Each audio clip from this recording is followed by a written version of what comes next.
Assalamu alaikum viewers. Hope you all are fine. Today's verbs are बांधना, tie करना, verb 1 tie करना, verb 2 tight, verb 3 tight. बांधना, tight tight tight.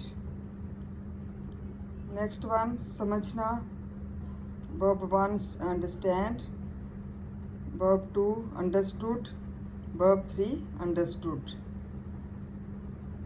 Next छूना, touch, touch जो है verb 1 है, verb 2 touched, verb 3 touched. Urdu में इस्तेमाल करना, in English it's verb 1 is use, verb 2 used, verb 3 used. तो किसी चीज़ के इस्तेमाल को कहते हैं use, used, used.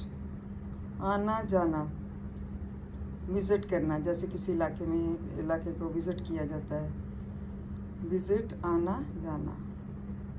verb 1 visit, verb 2 visited, verb 3 visited. Next खड़ा होना,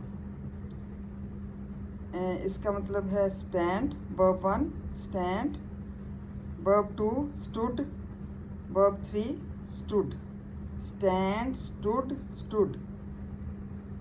उर्दू ठहरना, स्टे करना, मतलब जिसको कहते हैं ना हम आम यूज़ में जो है वो बोलते हैं स्टे कर रहा है वो, या उसका इतना स्टे है. verb 1 stay, verb 2 stayed, verb 3 stayed. stay, stayed, stayed. Next one रुकना, stop, verb 1 stop, verb 2 stopped, verb 3 stopped. Hope you like these verbs and will understand. Thank you so much. Jazakallah khair.